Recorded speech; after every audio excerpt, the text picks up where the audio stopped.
Ahora abra su Biblia en Mateo 28, 18 al 20. La gran comisión.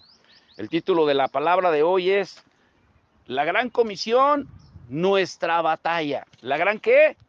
Comisión, nuestra batalla. La batalla es de todos y de cada uno de nosotros. ¿Por qué es una batalla? Porque nos cuesta cumplir el mandato, lo que el Señor ya nos ordenó.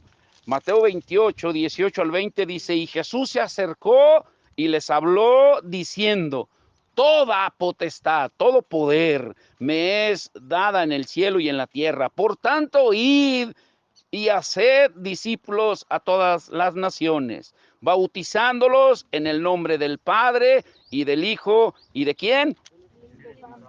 Enseñándoles que guarden todas las cosas que os he mandado, y mire la promesa que Dios nos hace si cumplimos ese mandato. Y he aquí, yo estoy con vosotros todos los días hasta el fin del mundo. Si entendemos bien lo que el Señor nos está hablando, Él nos hace una promesa de que Él estará con nosotros todos los días hasta el fin del mundo. Pero ¿cuál es el requisito para que Él esté con nosotros hasta el fin del mundo? ¿Se entendió? La palabra se predica sola. ¿Cuál es? Que salgamos y cumplamos la gran comisión para que Él esté con nosotros. Ahora, le vuelvo a repetir, el título es La gran comisión, nuestra batalla, porque es una batalla. Es una batalla. Todos queremos bendiciones de Dios, pero pocos queremos responsabilidades de Dios. Nuestra naturaleza humana así es. Mientras estemos en la tierra se va a hacer a tendencia al egoísmo, al pensar solamente en nosotros.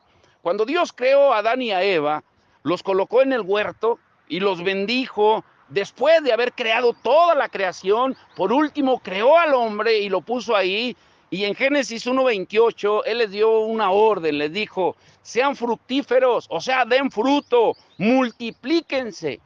El Señor también dio órdenes en Génesis 2, 16 al 17, cuando Él les dice, de todo árbol podrán comer, pero del árbol del conocimiento del bien y del mal no comerán, porque el día que de él coman, ciertamente morirán. O sea, Dios desde un principio, Él dio instrucciones muy claras.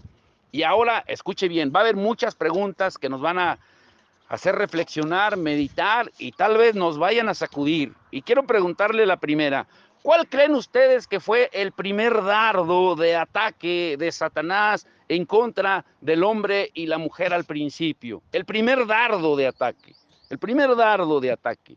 ¿Cuál fue? Todo lo disfrazó haciéndoles promesas para que ellos tuvieran una independencia de Dios, para decirles, no, es que el día que ustedes lo hagan van a ser como Dios, ya no lo van a necesitar, ustedes van a ser independientes, ustedes van a poder vivir por ustedes mismos, no necesiten a Dios. Ese fue el engaño, pero ¿cuál fue la raíz de todo eso? ¿Cuál fue el primer dardo envenenado que Satanás lanzó a la pareja en el huerto del Edén? ¿Saben cuál fue? La mentira. ¿La qué? La mentira, contradiciendo todo lo que Dios había dicho. La mentira fue lo que hizo que la primera pareja dudara de Dios, que perdieran la comunión con Él y que perdieran el paraíso. La verdad de Dios fue cambiada por la mentira. Dios les había dado mandamientos, Dios les había hablado con la verdad, pero Satanás cambió la verdad de Dios por la mentira.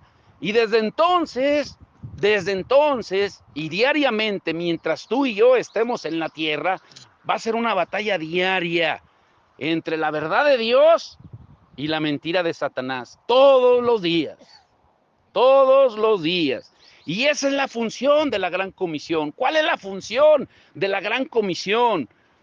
La proclamación de la verdad del evangelio, del verdadero evangelio. Pero quiero preguntarles de nuevo, otra pregunta que va en relación con la primera. ¿Cuál creen ustedes que es el virus más mortal, más que el COVID, más que el virus del chango o cualquier virus, que está infectando al mundo entero y a la iglesia? Y cada vez se contagia más y más. ¿Cuál es? La incredulidad. Muy bien, ya, ¿sí? ¿Cuál es? ¿Mm? ¿Cuál es? La incredulidad, dice el hermano. ¿Todos están de acuerdo con el hermano? Sí, pero ese es el disfraz que le pone. Eso es lo que tú ves, dices, es que aquel no cree, aquel no cree. Pero antes de él mostrar su incredulidad, volvemos a lo mismo. Hay una raíz que muchas veces no identificamos. La mentira otra vez. ¿Saben lo que más sorprende? Lo que más sorprende, aún de la gente cristiana, entre comillas, creyente, es la facilidad con que se miente. La facilidad con que se miente. Pensamos que Dios nos va a avalar o nos va a tolerar las mentiras que digamos solamente porque o escuchamos de Él o leemos la palabra o asistimos a la iglesia o no sé. La mentira, la mentira. Ahora, necesitamos entender que solamente la predicación del mensaje del evangelio del reino es capaz de traer libertad a aquellos que han estado cautivos por el diablo para hacer su voluntad. Vayan conmigo a 2 de Timoteo 2:26. Recuerden que cuando encuentren la cita, el que quiera leerla, aquí es para participar todos. 2 de Timoteo 2:16, 2:26, perdón. 2 de Timoteo 2:26. ¿Qué dice? Escapen del lazo del diablo y que están cautivos a voluntad de él. Escapen del lazo del diablo en el que están, ¿qué dice? Cautivos a voluntad de quién? De él. Hoy en día, escuchen esto, se escuchan tantas mentiras disfrazadas o etiquetadas como el evangelio de Dios. A cualquier lugar que vas, crees que porque es una iglesia, sea cristiana, evangélica, católica, testiga de Jehová o cualquier denominación, creemos que vamos a escuchar la palabra de Dios, pero en realidad lo que muchas veces vamos a escuchar son mentiras. Eso está fuerte. ¿Por qué? Porque la mentira ha esclavizado al ser humano y solamente la verdad de Cristo los puede hacer libres. Hoy en día escuchamos todo tipo de evangelios, pero alejados del verdadero evangelio que Jesús predicó. En Juan 8:32 al 36, como referencia, Jesús, cuando tuvo el encuentro con los fariseos religiosos, él les dijo, ustedes son de su padre el diablo, porque hablan mentira. Y él ha sido mentiroso y homicida desde el principio. Pero ustedes necesitan conocer la verdad para que la verdad los haga libres. Y también el apóstol Pablo, mire lo que escribe a los romanos en Romanos 1:16 al 17. Romanos 1:16 al 17. Porque no me avergüenzo del evangelio, porque es poder de Dios para salvación. ¿A quiénes? A todo aquel que cree. Al judío primeramente y también al griego, porque en el evangelio la justicia de Dios se revela por fe y para fe, como está escrito, mas el justo por la fe vivirá. Pablo entendió muy bien el valor del evangelio en alcanzar a los perdidos, por eso dice que los judíos primeramente y después los demás, y para rescatar lo que se había perdido. Por eso dice que no se avergüenza del evangelio. Ahora escuchen bien otra pregunta. ¿Qué tuvo que pasar Pablo y los discípulos que anduvieron con Jesús para darle tanto valor al evangelio? Y yo le agregaría, y también la iglesia en el libro de Hechos, ¿qué tuvieron que pasar ellos? Los discípulos primeramente, después la iglesia en el libro de Hechos, y después Pablo, para poder darle ese valor al evangelio, para poder valorar lo que Dios da. ¿Por qué la gente no valoriza el evangelio? Porque hemos escuchado mentiras. Se nos promete, ven a Cristo y todos tus problemas se van a solucionar. Ven a Cristo y vas a caminar en un lecho de rosas. Ven a Cristo y Él te va a bendecir. Ven a Cristo y todo lo que hagas va a fructificar. Son mentiras. Ay, Señor, ¿por qué son mentiras? ¿Qué tuvo que pasar Pablo para darle tanto valor al evangelio? Tuvo que pasar pruebas, procesos, problemas, prisiones y palos. 5 P's. Otra vez, pruebas, procesos, problemas, prisiones y palos.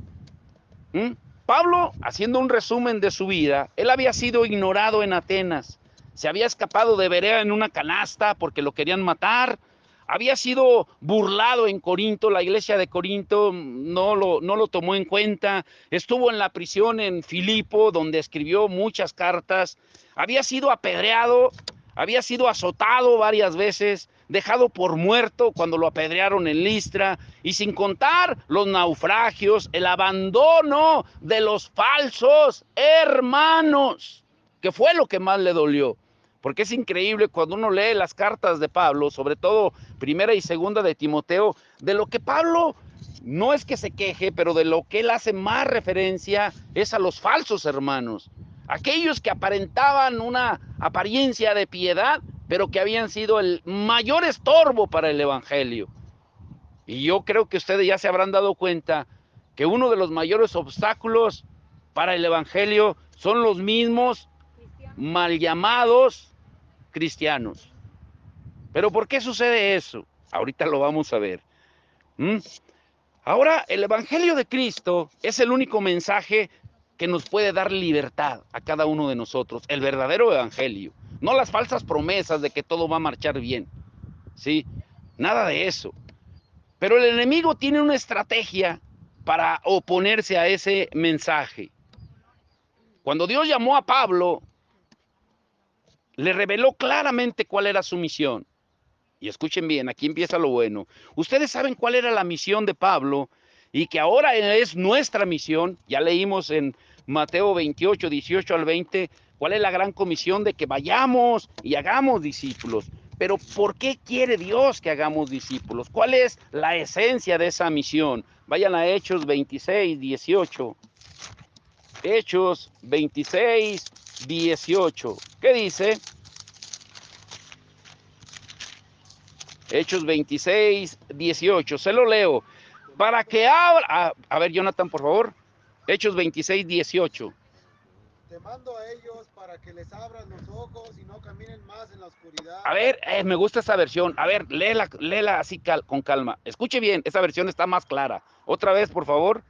Te mando a ellos. Te mando a ellos. Te voy a estar interrumpiendo, perdón.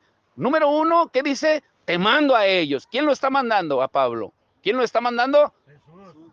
Jesús. Otra vez, Jonathan. Te mando a ellos para que les abran los ojos y no caminen más en la oscuridad, sino en la luz, para que no sigan bajo el poder de Satanás, sino que sigan a Dios, y para que crean en mí y reciban así el perdón de los pecados y una herencia en el pueblo santo de Dios. ¿Se dan cuenta? Esa versión está más clara, ¿sí? La misión es de que tú prediques la palabra para que la gente la escuche y pasen de estar viviendo en las tinieblas a la luz. Cuando las personas escuchan el evangelio, lo reciben, se arrepienten, lo creen y lo obedecen. Son varios puntos, no solamente es escuchar y ya. No, lo tienes que recibir, te tienes que arrepentir, lo tienes que creer y tienes que obedecer. Esos son los puntos, pero a veces lo olvidamos. Ahora, la predicación del evangelio, del verdadero evangelio de Jesús, se opone al mundo de las tinieblas. Cuando tú prediques el verdadero evangelio de Cristo, va a haber oposición. Jesucristo dijo que todo el mundo nos odiará. Si el mundo, escuchen esto es para entender y para entendidos. Si el mundo, escúchenlo muy bien, si el mundo se la lleva bien, por así decirlo, con una iglesia que se dice verdaderamente cristiana, algo anda mal. La predicación del evangelio se opone al mundo de las tinieblas, pero nada se va a lograr si no cumplimos la gran comisión. Satanás y sus seguidores se oponen todos los días a la predicación del evangelio. Por eso hay tanta persecución a la verdadera iglesia de Cristo desde su nacimiento. Y escuchen esta pregunta y piensen muy bien en la respuesta. La verdadera iglesia de Cristo, cuando ustedes leen la Biblia, sobre todo si han leído el libro de los Hechos, de ahí en adelante, la verdadera iglesia de Cristo, bueno, desde la comisión, cuando Jesús les dio las advertencias en Mateo 10, en Lucas 9 y 10, la verdadera iglesia de Cristo, los verdaderos discípulos de Cristo, según la Biblia, han sido perseguidos o perseguidores. No sé si me entendieron. Perseguidos. ¿Por qué perseguidos? ¿Por qué perseguidos? ¿Sí? Pero son muy pocos los que son perseguidos, esa es la realidad. Son muy pocos los que son perseguidos. La gran mayoría está contento con el evangelio que se le predica, porque no se confronta con la verdad. La gran mayoría de los cristianos, de los creyentes, este es alimento sólido el de hoy, han visto la gran comisión como una forma de evangelización, pero solamente haciendo promesas que Jesús nunca dijo, prometiendo cosas falsas para tratar de enganchar a la gente y tener miembros en la iglesia, pero no verdaderos discípulos. Les importa más llenar la iglesia de miembros que de verdaderos discípulos que sean preparados y que vayan y prediquen la verdad del evangelio. No se le quiere molestar ni predicar como la palabra lo dice. ¿Por qué? Porque es una guerra espiritual. Es una guerra espiritual cuya meta, tanto de Dios como de Satanás, es conquistar. Dice la palabra que Jesús vino a dos cosas principalmente. Yo sé que la recuerdan. Número uno, a buscar y salvar lo que se había perdido. Y número dos, a deshacer las obras del diablo. Dos funciones principales a las que vino Jesús. Ahora, cuando obedecemos la gran comisión, cuando tú obedeces, es inevitable que no te des cuenta que estás entrando en un terreno peligroso, un terreno de batalla, porque estamos lanzando un contraataque contra el dominio de Satanás sobre el mundo. ¿Pero por qué? Miren lo que dice Primera de Juan 5:19. ¿Qué dice Primera de Juan 5:19? Dice Primera de Juan 5:19. Sabemos que somos de Dios y el mundo entero está bajo el maligno. El mundo entero está bajo el maligno. O sea, dice, nosotros somos de Dios, pero el mundo entero está ¿qué? Y si el mundo entero está bajo el poder del maligno, como la versión de Johnny, el mundo, si está bajo el poder del maligno, entonces, ¿ustedes creen que sea congruente de que ame a un verdadero cristiano? Te va a odiar, te va a odiar. Ahora, ¿cuál es la proclamación, la predicación del evangelio? Recuperar el terreno perdido. Y esto es poderoso, escuchen bien. Aquí empieza lo bueno. En el capítulo 10 de Lucas, cuando habla de cómo Cristo envió a los 70 a predicar y cuál fue el reporte que le dieron a su regreso, mire lo que dice. Lucas 10, 17 al 20. Póngame mucha atención, aquí empieza lo bueno, Lucas 10, 17 al 20. Yo se lo leo, dice, volvieron los 70 con gozo, diciendo, Señor, aún los demonios se nos sujetan en tu nombre. Y les dijo, yo veía a Satanás caer del cielo como un rayo. O sea, no me impresiona eso. Y he aquí, os doy potestad de hollar serpientes y escorpiones y sobre toda fuerza del enemigo. Y nada os dañará. Pero no os regocijéis de que los espíritus se os sujetan, sino regocijaos de que... Nuestros nombres estén escritos en los cielos. A ver, ¿quieren ayudarme todos a terminar esa parte? Sino regocijaos de que... Vuestros nombres están escritos en los cielos.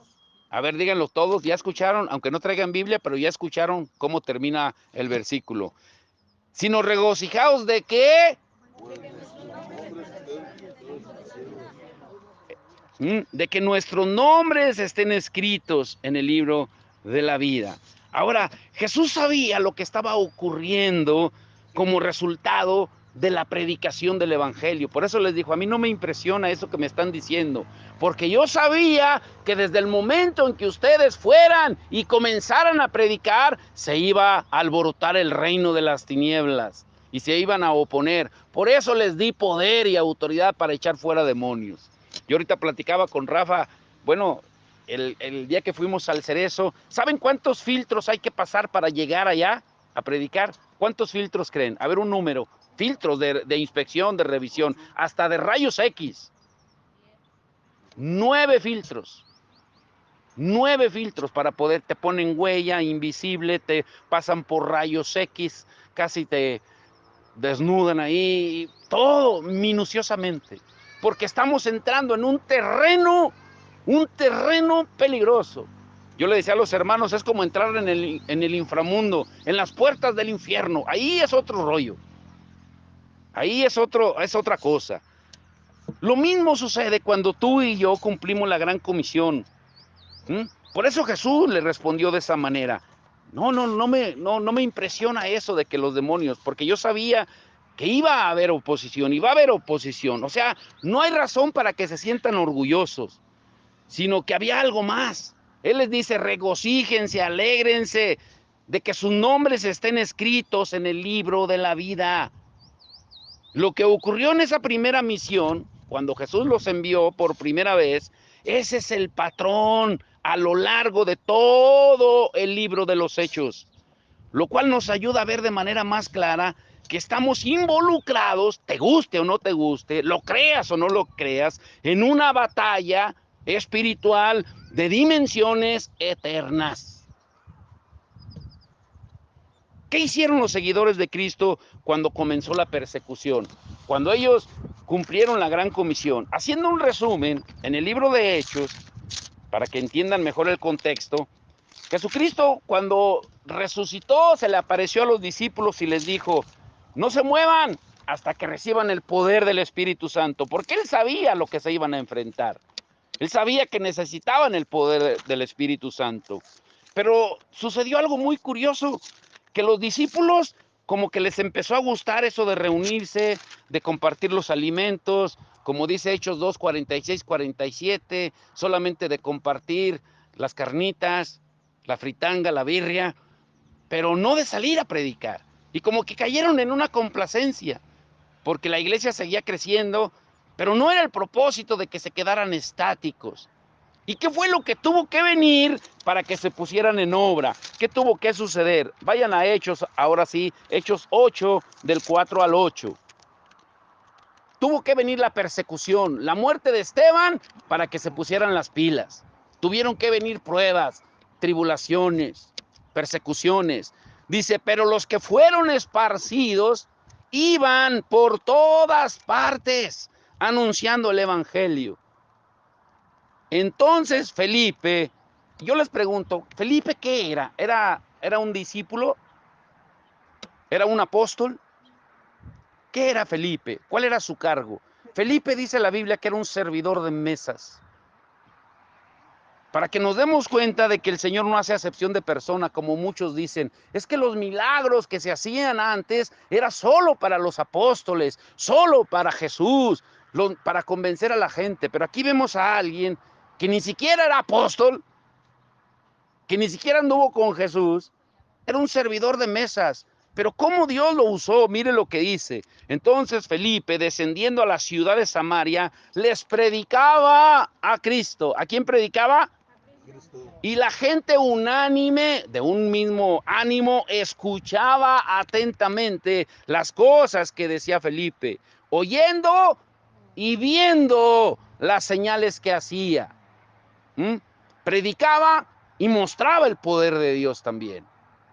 Porque de muchos que tenían espíritus inmundos, salían estos, dando grandes voces, y muchos paralíticos y cojos, ¿qué dice? Eran sanados. Así que había gran gozo en aquella ciudad. Ahora, ¿qué nota aquí? Que los demonios eran expulsados de manera natural como consecuencia de la predicación de la palabra. ¿Pero por qué? ¿De quién predicaba?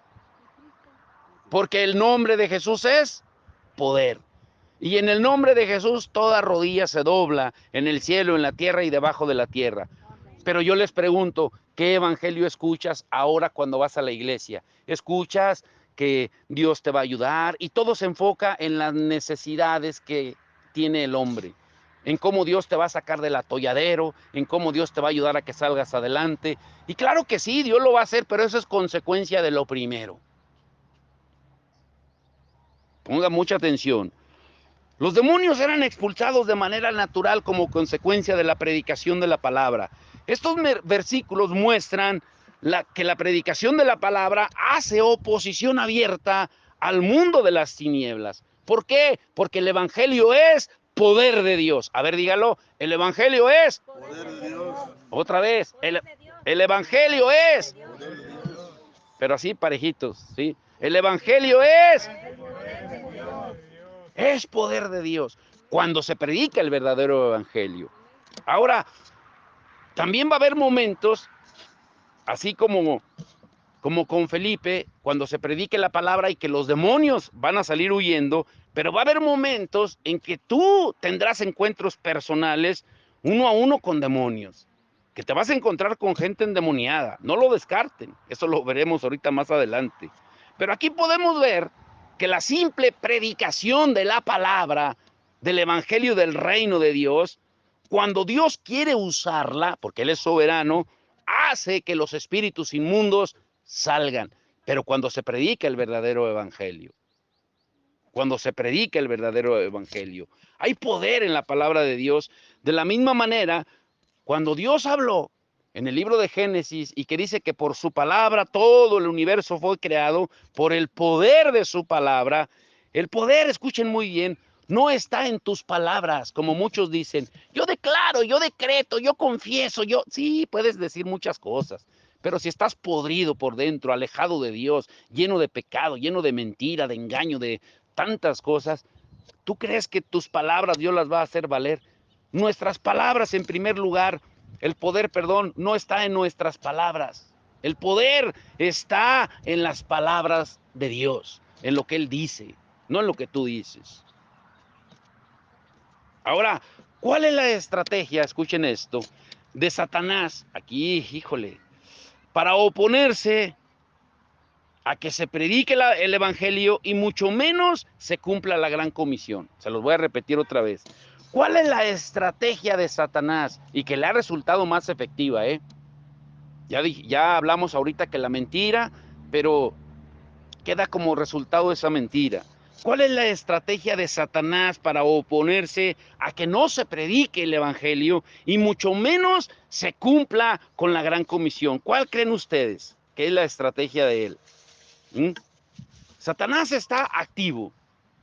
Él no descansa, no tiene días festivos, ni se sintió mal, hoy no se levantó de la cama, se sintió enfermo. No, él no tiene nada de eso.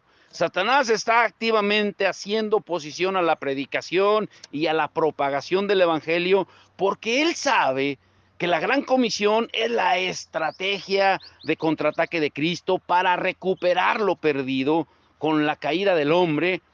La gran comisión, cuando tú predicas y sales a predicar el evangelio de Cristo, hace retroceder al reino de las tinieblas, de manera que, ¿qué es lo que hace Satanás? ¿Qué es lo que hace Satanás? Lo que le ha resultado más efectivo desde que la iglesia fue establecida por Cristo. Aquí abróchese muy bien el cinturón y nadie se ponga el chaleco si no le queda, o si le queda, póngaselo.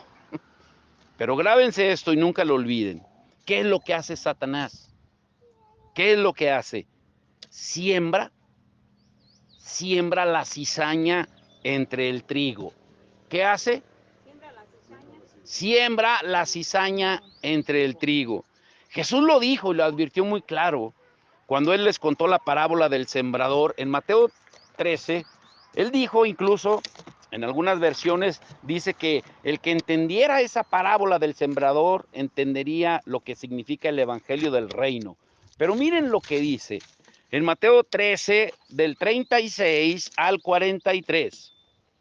Dice, después de que le relata la parábola a la multitud, los discípulos como que se quedaron con duda, no quedaron convencidos. Y entonces dice en el 36, entonces despedida la gente, entró Jesús en la casa y acercándose a él sus discípulos le dijeron, explícanos la parábola de la cizaña del campo. Explícanos. O sea, se la explicaste a la gente de una manera, pero queremos que vayas más profundo. Explícanosla más detalladamente. Y ponga atención aquí, ¿eh? Respondiendo él les dijo, el que siembra la buena semilla es el Hijo del Hombre. El campo es el mundo. La buena semilla son los hijos del reino y las cizañas son ¿quiénes? Los hijos del malo. ¿Sí están leyendo o no? Y las cizañas son los hijos del malo. El enemigo que la sembró es ¿quién? El diablo. La siega es el fin del siglo y los segadores son los ángeles. De manera que como se arranca la cizaña y se quema en el fuego, así será en el fin de este siglo. Enviará el Hijo del Hombre a sus ángeles y recogerán de su reino a todos los que sirven, ¿de qué? De tropiezo, y a los que hacen iniquidad.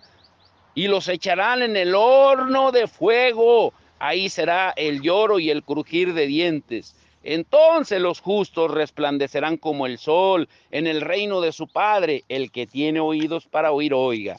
Ponga mucha atención. ¿Qué quiere decir? En otras palabras, en el mundo hay hijos del reino de los cielos representados por la buena semilla, pero también hay hijos del reino de las tinieblas representados por la cizaña. Pero ahora pongan mucha atención, piensen muy bien en esta pregunta. Al leer lo que acabamos de leer, ¿qué es lo que les llamó más la atención de lo que acabamos de leer, del trigo y la cizaña? ¿Qué es lo que les llamó más la atención? Si pusieron atención, ¿qué es lo que más les llamó la atención de esto? Cuando los discípulos le dicen, oye, explícanos la parábola de la cizaña y del trigo. Piensen, ¿qué es lo que más llamó la atención? Yo les puedo decir 4 cosas rápidas. Número 1, que tanto Cristo como Satanás siembran semillas. Número 1, tanto Cristo como Satanás siembran semillas. Número 2, que las dos crecen juntas. O sea, ¿puede haber cizaña en la iglesia? Sí.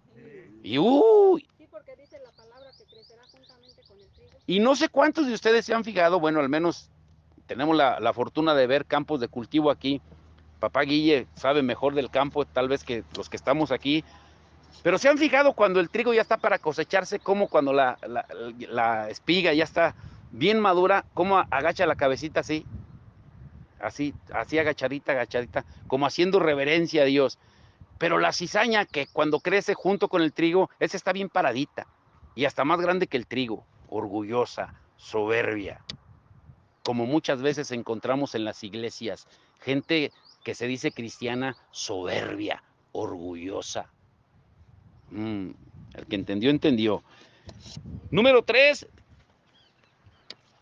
que Dios tiene un propósito también al permitir que el trigo y la cizaña crezcan juntas, tanto dentro de la iglesia como en el mundo. Tiene un propósito.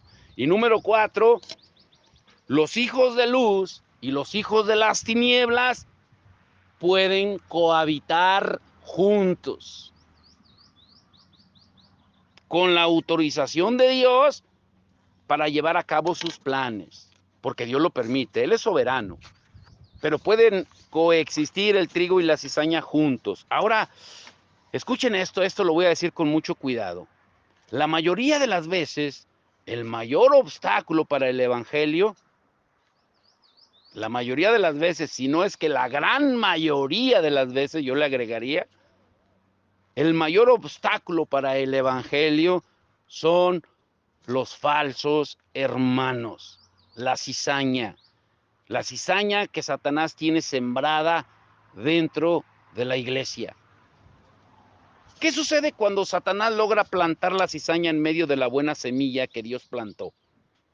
Cuando lo hace, se convierte en oposición contra la expansión del reino de Dios. De hecho, cuando los hijos de las tinieblas conviven con los hijos de la luz, muchos de los que ven desde afuera, la gente que no conoce del Señor, los que no son creyentes o que no vienen a la iglesia, que no se reúnen o no se congregan en ninguna parte, confunden la cizaña con el trigo y el nombre de Cristo es vituperado. ¿Cuántos me entendieron? ¿Me entendieron o no me entendieron? Por eso traemos mucho vituperio a veces, porque la gente no ve trigo, ve cizaña. A los falsos hermanos con los verdaderos, con los auténticos discípulos. Los confunden con solo creyentes o con siervos, con colaboradores.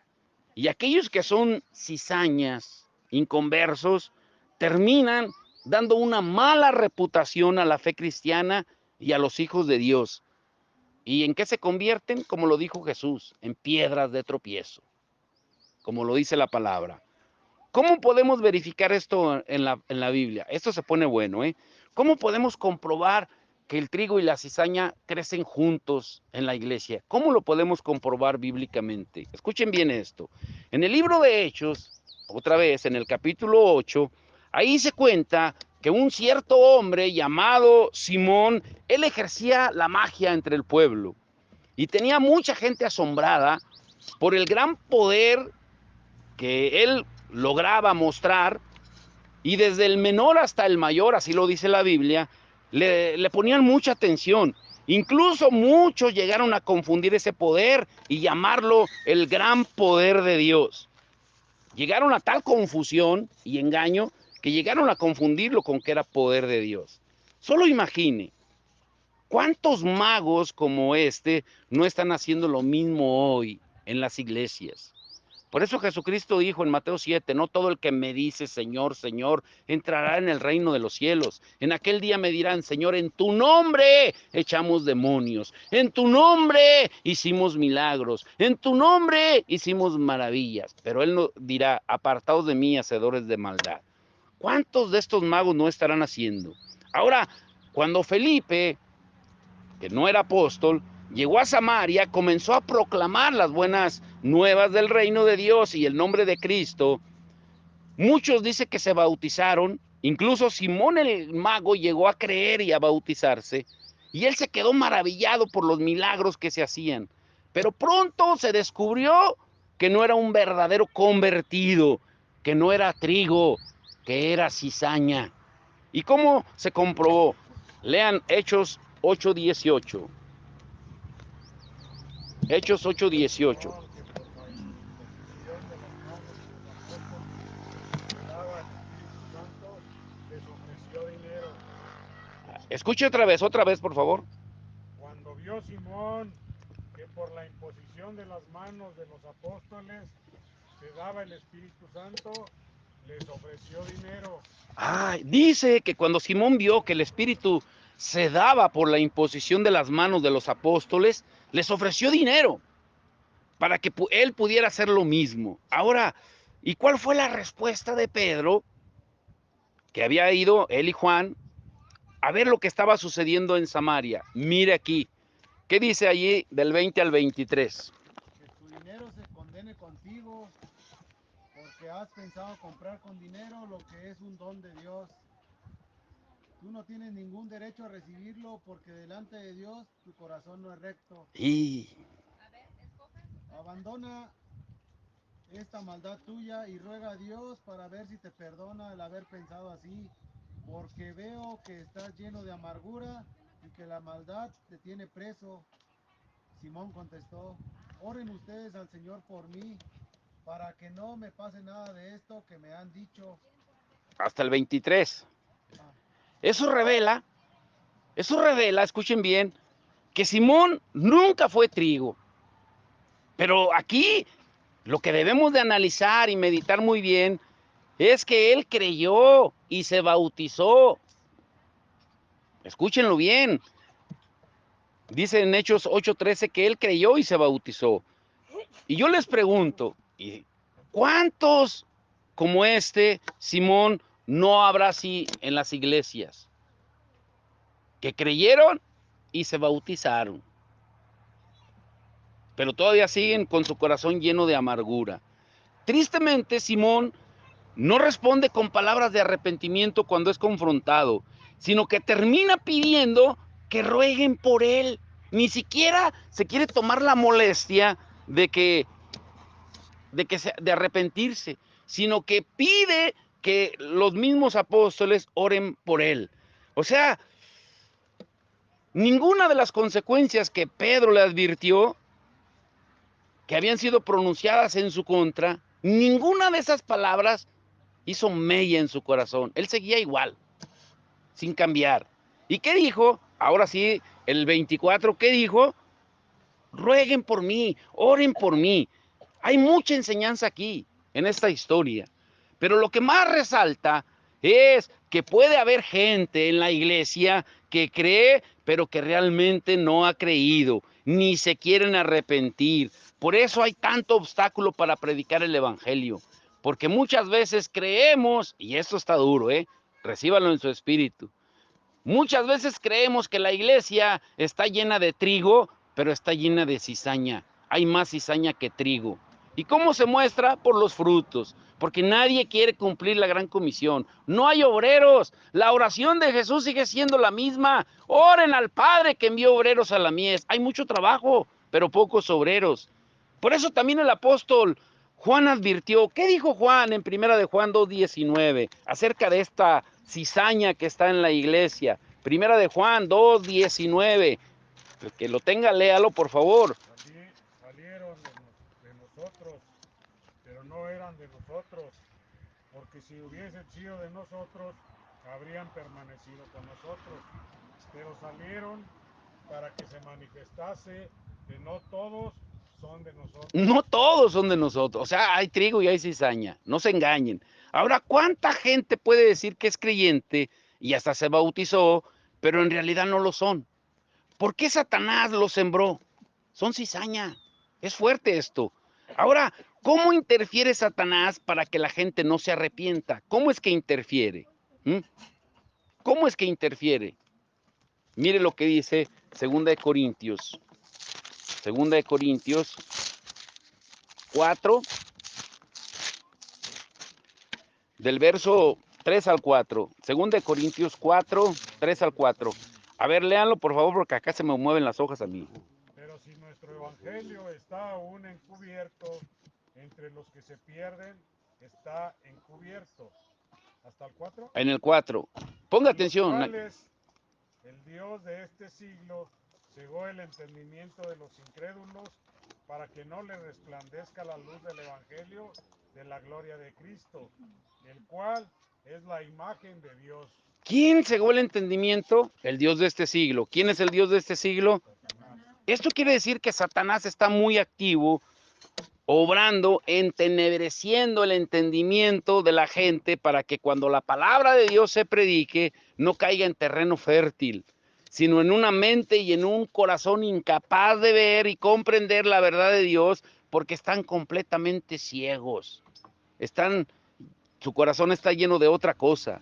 Por eso Dios tiene que abrir nuestros corazones, regenerar nuestro corazón para que podamos ver el resplandor de su evangelio. Satanás es capaz de interferir con nuestros pensamientos. Por eso la palabra nos dice en 2 de Corintios 10, del 3 al 5, que llevemos cautivo todo pensamiento a la obediencia de Cristo, que no nos dejemos engañar. Ahora, esto no significa que Satanás puede leer los pensamientos, pero él sí tiene la habilidad de poner intenciones en la mente del hombre. Ahora escuchen bien esto. Vamos a entrar en los últimos puntos de enseñanza. Número 1, Satanás siempre se va a oponer a la proclamación del evangelio. El mundo de las tinieblas o el reino de las tinieblas siempre le va a hacer oposición al mensaje de la salvación del reino de Dios. Pero ¿cómo lo va a hacer?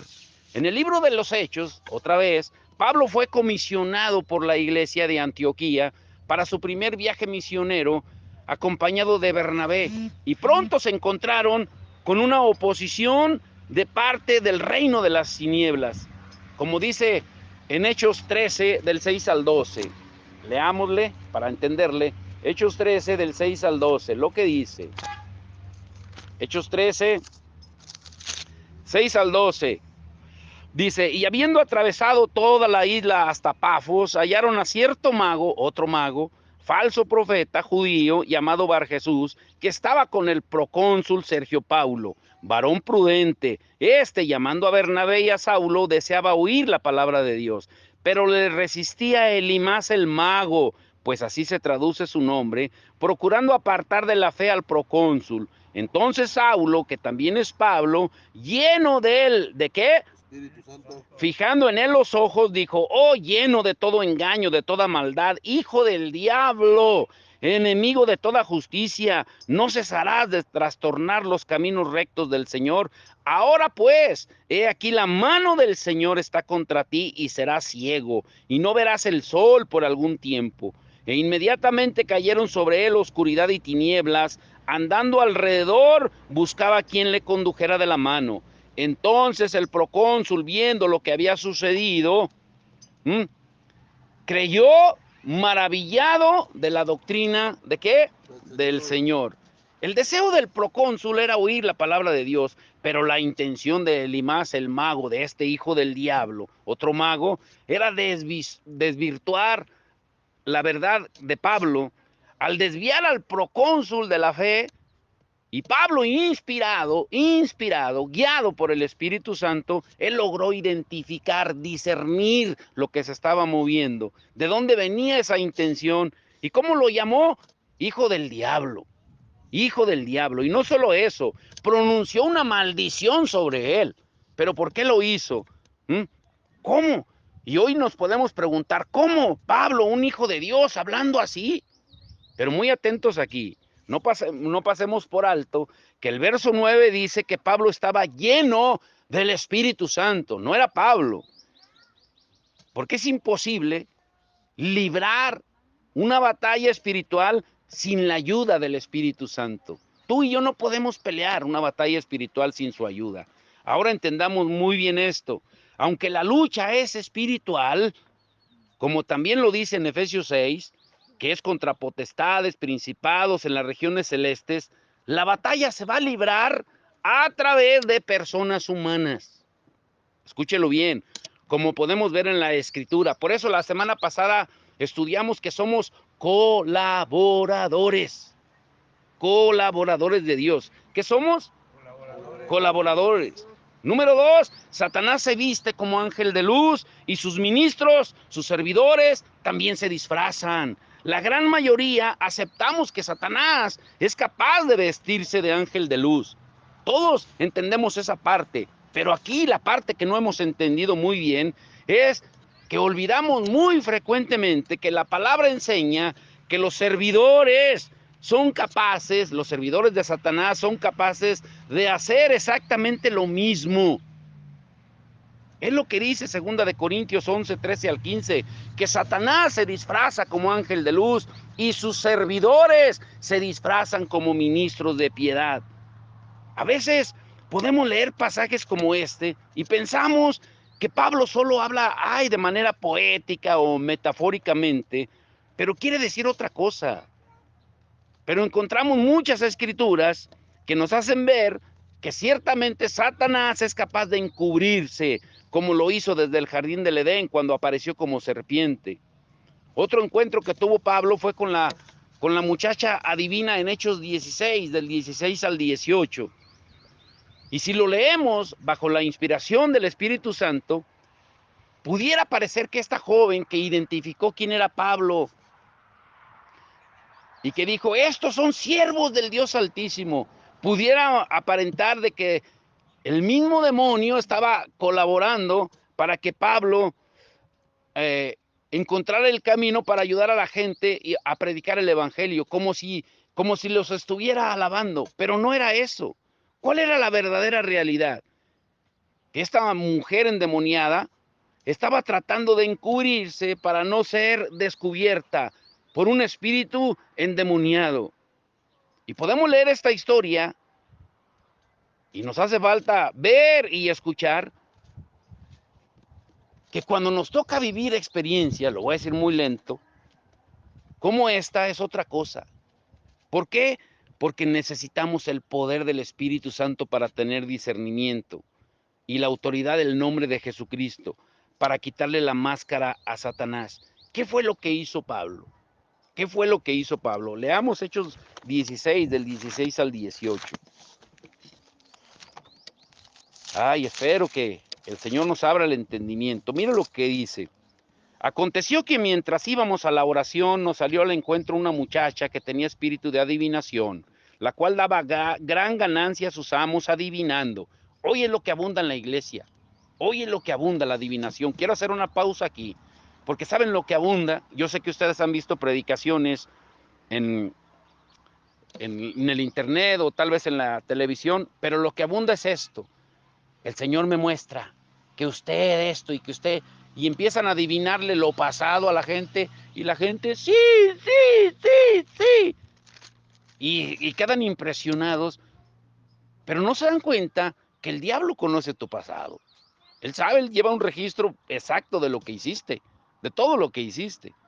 Y la gente se impresiona, por eso cuando le leen las cartas, cuando le leen el tarot, cuando le dicen que consultan brujos y adivinos, y creen que es verdadero lo que están consultando. El que entendió, entendió. Y miren lo que sigue diciendo en el 17. Y esta, siguiendo a Pablo y a nosotros, daba voces diciendo, estos hombres son siervos del Dios Altísimo, quienes os anuncian el camino de salvación. Y esto lo hacía por muchos días. Mas desagradando a Pablo, este se volvió y dijo al Espíritu. ¿A quién le habló Pablo? Espíritu, No le habló a la muchacha. ¿Le habló a quién?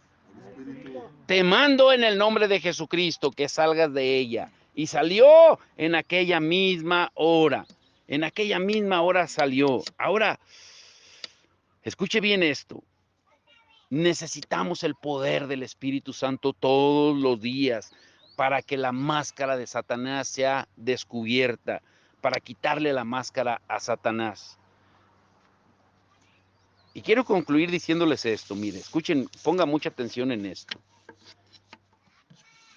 Desafortunadamente o tristemente, los cristianos, los creyentes, en la gran mayoría, sea en Estados Unidos, en México o en el mundo, me atrevería a decir, estamos siendo engañados por un evangelio, número uno, que dicen que ya no hay poder. Un evangelio teórico, histórico, pero que ya no hay poder.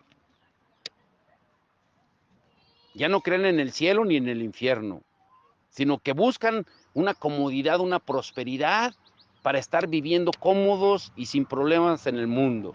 Prometen una paz falsa que Jesús jamás prometió. Tan solo si leemos todas las condiciones y las advertencias que Jesús les dijo a sus discípulos cuando los llamó en Mateo 10, que lo estudiaremos para el próximo domingo, nos damos cuenta que el evangelio cómo se ha desvirtuado. Y la gente cree que le hace un favor a Dios cuando asiste una vez al año o 2 veces al año a la iglesia. Cree que con eso ya está cumpliendo con su deber, como estábamos antes llenos de tradiciones. Y el enemigo nos sigue engañando, nos sigue durmiendo. Y grábese esto, lléveselo y medite esto. El Salmo 90:10 dice que los días de nuestra edad de vida en esta tierra son 70 años. Y dice, y lo dice así claramente, los días de nuestra edad son 70 años. Y si en los más robustos son 80 años, con toda su fortaleza es molestia y trabajo, porque pronto pasan y volamos. Escuche bien. Y luego en el verso 12 del Salmo 90, Salmo 90:12, nos dice, enséñanos de tal modo a contar nuestros días que traigamos al corazón sabiduría. Proverbios 11:30 dice, el fruto del justo es árbol de vida y el que gana almas es sabio. Mediten y llévense esto. Tú y yo tenemos un promedio de vida, según la palabra que acabamos de leer, entre 70 y 80 años en esta tierra.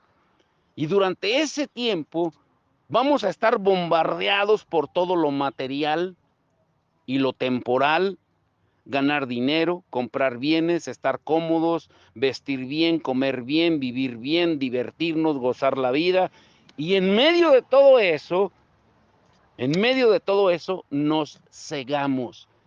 El Dios de este siglo ciega nuestro entendimiento, como leímos en 2 Corintios 4, 3 al 4. Nos ciega.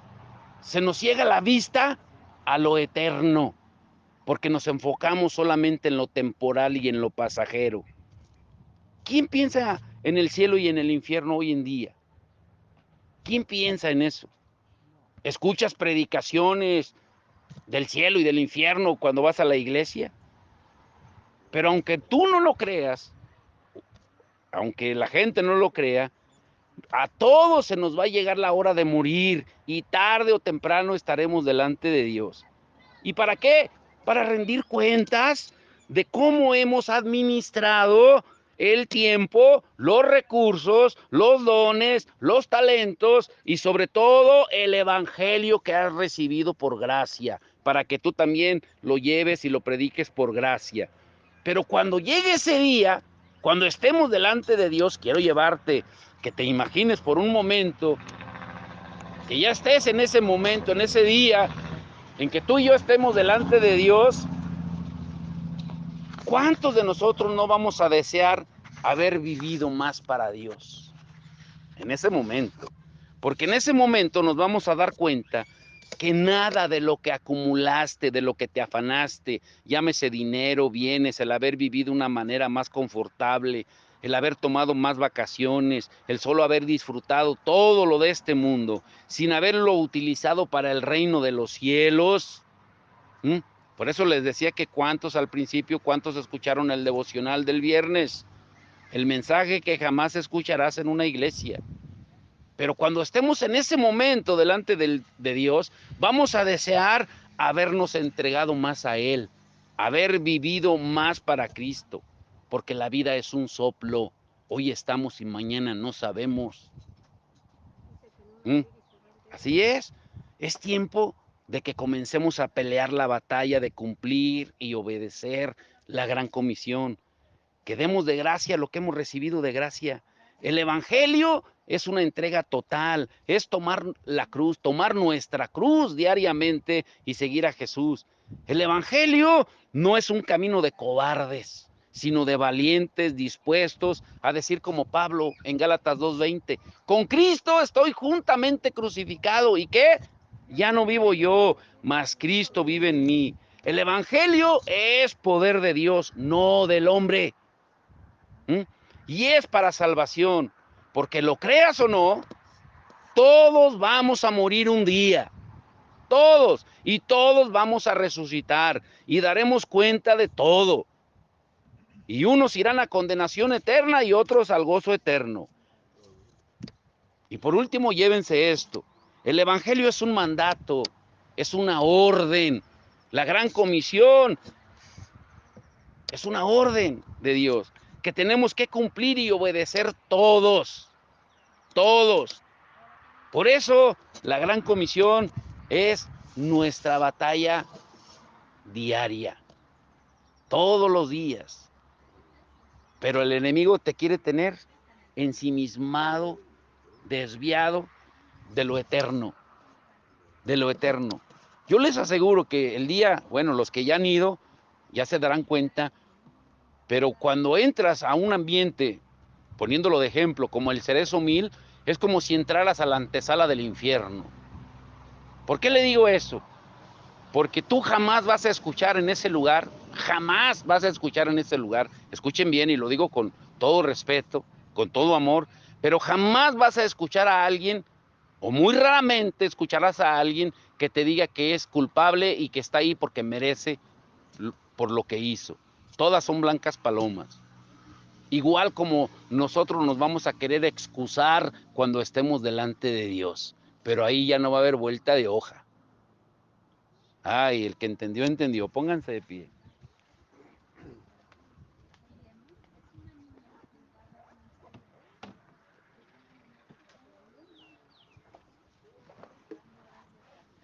Por eso la palabra nos habla que solamente hay, ¿cuántos caminos? Dos caminos, nada más. No hay más. Dos caminos. Y tú eliges cuál camino seguir. Así de fácil. ¿Sí? ¿Y qué les parece si lo cantamos?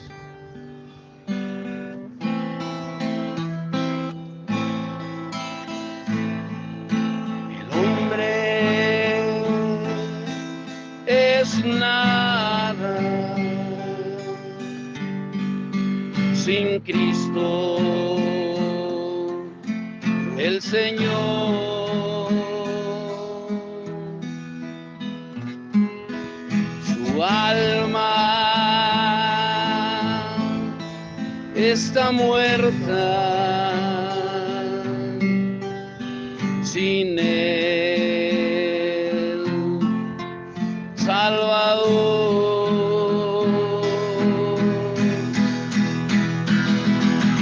Pero en la cruz mi Cristo murió para dar vida al pecador. Solo hay dos caminos aquí, el de la muerte o el de la cruz. Si tú aceptas el de la cruz, tendrás vida eterna, amor y luz. Sí, Señor, sí. Que tu Espíritu Santo nos convenza, Señor, a cada uno, Señor. El mundo es un lugar donde no hay paz, guerras, envidias, ahí encontrarás. Pero en Cristo hay mucho amor. Si tú le aceptas, salvo serás. Solo hay dos caminos aquí, el de la muerte o el de la cruz. Si tú aceptas el de la cruz, tendrás vida eterna, amor y luz. Tendrás vida eterna, amor y luz. Así como está, vamos a orar por las peticiones. A ver, Ramito, tráelas. Pues si quieres, velas leyendo. Escuchen bien. Sí, lee unas, dos, tres y luego otras. Bueno, orar por el hermano Goyo pide oración por Fernando Prieto y su esposa Nancy, porque les vaya bien en su nuevo trabajo. Amén. Hay que orar por el hermano del Canelo, de Rafa, Oscar Morales, por sanidad. Y Goyo también pide oración por José y Sara. Sí. Bueno, vamos a orar. Ya escucharon, pongámonos de acuerdo. Sanidad. Padre, en el nombre de Jesús, oramos, Señor. Tu palabra dice, Señor, que tú viniste a dar sanidad al enfermo, Señor, a dar libertad al cautivo. Señor, y no queremos manipular tu voluntad, solamente ponernos de acuerdo, Señor, a orar conforme a como tú nos enseñas. Que se haga tu voluntad en la tierra como en el cielo, Señor. Nos unimos, Señor, en estas peticiones de acuerdo a tu santa voluntad, Señor, porque tu voluntad es buena, es agradable y es perfecta. Y sabemos, Señor, que tú respondes conforme a tu misericordia, no conforme a nuestra justicia, Señor, porque tu palabra dice que nosotros somos malos, pero aún siendo malos, dice tu palabra, sabemos dar buenas dádivas a nuestros hijos. Y confiamos en ti, por eso nos acercamos a ti, Señor, porque tú, aún sabiendo, Señor, que somos malos, Señor, tú haces salir el sol sobre buenos, sobre justos e injustos, Señor, porque no nos das de acuerdo a lo que merecemos, sino de acuerdo a tu amor y tu misericordia, Señor. Por eso hoy oramos de acuerdo a eso, Padre. En el nombre de Jesucristo nos unimos, Padre. Amén. Lupita pide oración por sanidad y por su mamá y su familia. Lupita González. Sí. Rubí, mi esposa, oración por sus hijos y familia. El hermano Alfredo pide oración por su familia, que regrese al camino del Señor. Amén. Por nuestras familias. Hay una promesa en la Biblia y la promesa que el Señor le hizo a Abraham, dice la palabra que nosotros somos simiente de Abraham, injertados. Padre, en el nombre de Jesús, Señor, de acuerdo a tu palabra y a tu promesa, hoy oramos, Señor, de que todas nuestras generaciones te conozcan, que nuestros hijos, nuestros nietos, Señor, nuestra tercera y cuarta generación te conozca, Padre. Los ponemos en tus manos, Señor, ahora que están pasando en una nueva etapa, porque muchos de ellos ya se graduaron y entran a un nivel de estudio diferente, Señor. Los que se graduaron de primaria y que entran a la secundaria, Señor, ahora estarán expuestos a más cosas. Igual los que entran a la preparatoria, Señor. Igual los que entran a la misma primaria, Señor. Ayuda, Señor, a nuestros hijos a que no se desvíen. Oramos por nuestras familias, porque tu palabra dice que oremos por ellos, Señor. Que repitamos esta palabra a nuestros hijos como tú le dijiste a Josué, Señor, y que podamos pronunciar esa palabra tuya, Señor, que tú nos dices, Señor, mi casa y yo serviremos al Señor, y que nunca se aparte, Señor, la palabra tuya de los labios de nuestra boca, mientras comamos, mientras caminemos, estemos donde estemos, que la repitamos a nuestros hijos y a los hijos de nuestros hijos, Señor. Amén. ¿Cuál otra? La hermana Esther pide oración por Jairo y su familia.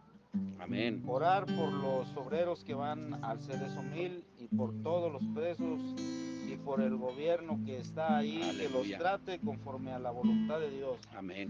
La hermana Gloria pide oración por sanidad. Amén, sí, Señor. Señor, nos ponemos de acuerdo, Señor, en todas las oraciones, en todas las peticiones, Señor. Porque esa es tu voluntad, Señor, que oremos por todas las necesidades. Y la respuesta la tienes tú, porque tú eres un Dios soberano, Señor. Tú, Señor, no puedes ser manipulado de ninguna manera. Nosotros solamente podemos clamar a ti, rogarte, pedirte, Señor, humillarnos delante de ti, Señor. Y que seas tú el que respondas conforme a tu misericordia.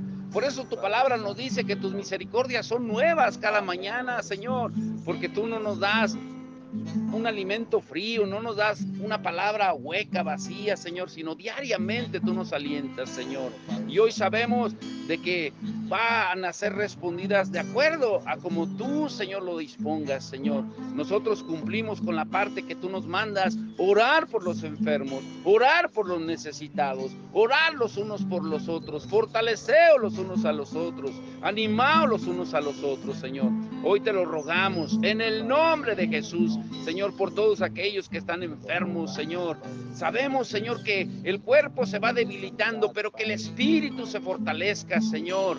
Así como tú le hiciste ver a Rafa el Canelo, Señor, de su hermano, Señor, que lo ha llevado a un nivel de quebrantamiento, como él mismo dice, como nunca lo había sentido, Señor. Hoy, Señor, que seas tú poniendo todo eso. Te lo rogamos, Señor, en el nombre de Jesucristo, Señor. Aleluya. La hermana Pati pide oraciones por Carolina y por Virginia por fe. Amén. Jonathan, oración por la familia. La hermana Lula, oración por su papá, por salud. Amén. Vamos a orar. Padre, en el nombre de Jesús, han sido expuestas todas estas peticiones, Señor. Creyendo, Señor, de que tú eres un Dios bueno. Tú eres bueno, Señor. Aún tú mismo, cuando estuviste en la tierra, en tu naturaleza humana, cuando te llamaron maestro bueno, tú dijiste, bueno, no hay bueno, sino solo el Padre que está en los cielos. Solo hay uno, Señor, porque tú sabes que mientras estamos en este cuerpo humano, nuestra naturaleza se inclina al mal, Señor. Pero sabemos, Señor, que con tu ayuda todo es posible. Hoy nos unimos en oración con todas estas peticiones, sabiendo, Señor, de que tú en este momento, a través de tu Espíritu Santo, estás enviando una palabra, Señor, de aliento, de fortaleza, Señor, haciendo ver a cada uno de los que hemos orado, de los que hemos puesto delante del trono de gracia y de misericordia, a través de tu Espíritu Santo, Señor, que tú estás obrando tu perfecta voluntad en ellos, Señor, fortaleciéndolos, Señor, y también tenemos la confianza de que escucharemos testimonios poderosos, Señor, de todos aquellos por los que hemos estado orando, Señor, de que tú responderás, Señor, la oración, tú responderás con tremendas cosas, como dice tu palabra, Señor, en el nombre de Jesús. Hermana Agripina, pide oraciones por su hija que ya llegó, por su esposo y por toda su familia, y orar por ella también. Amén. Bueno, pues vamos a orar por la hermana Pina, el hermano Guille, por Lupita, por Salvador, Junior y Senior. Señor, los ponemos en tus manos. Señor, que seas tú obrando, Señor, y que cuides su entrada y su salida de cada uno de ellos, Señor. Señor, gracias porque tú eres el que pones el querer como el hacer por tu buena voluntad, Señor. Que tú te sigas glorificando en la vida de cada uno, Señor. Y hoy queremos terminar, Señor, este tiempo en el que hemos estado en tu presencia, Señor. No sin antes agradecerte y darte la gloria por todo lo que tú eres, Señor. Por todo lo que haces y lo que seguirás haciendo, Señor. Y que siempre estemos delante de tu presencia. Anhelando, Señor, anhelando estar contigo por la eternidad, Señor. Que eso sea nuestro aliento diario, Señor. Que eso sea nuestro deseo diario, Padre, el buscarte, el estar contigo. Y que si tu presencia no está con nosotros, que no nos movamos, Señor, a ninguna parte, a ningún lado, Señor. Que tu Espíritu Santo nos guíe a toda verdad y toda justicia. Y hoy queremos reconocer, Señor, que si vivimos o morimos, es para ti, Señor Jesús. ¿Por qué no cantamos por último ese último canto? Y si vivimos, para Él vivimos. Y si morimos, para Él morimos. Declare, esta es palabra cantada, dígale. Y si vivimos, para Él vivimos. Y si morimos, para Él morimos. Sea que vivamos o que muramos, somos del Señor. Somos del Señor. Sea que vivamos o que muramos, somos del Señor. Somos del Señor. Por última vez vamos a cantarlo todo fuerte. Esta es una declaración de fidelidad a Dios. Dígale. Y si vivimos, para Él vivimos. Y si morimos, para Él morimos. Y si vivimos, para Él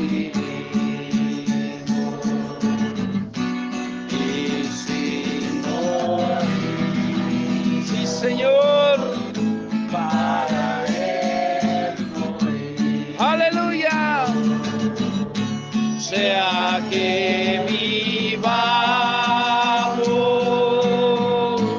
o que muramos, somos del Señor, somos del Señor. Sea que vivamos o que muramos, somos del Señor, somos del Señor. Una última vez con todo su corazón, dígale, sea que vivamos o que muramos, somos del Señor, somos del Señor, somos del Señor.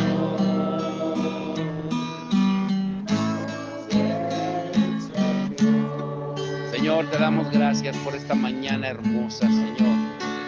Señor, porque estamos en tu presencia. Ahora bendice este tiempo de refrigerio, de comunión, de partimiento del pan. Señor, que tú te glorifiques en todo. Tu palabra dice que aun cuando comamos y bebamos, que todo lo hagamos para tu gloria. Bendice este tiempo, Señor, en el nombre de Jesús. Y guarda el camino de nuestros hermanos cuando vayan de regreso a sus casas. Señor, sé tú guiando a ellos, guardando su entrada y su salida y sus vehículos, Padre. Te damos toda la gloria y la honra.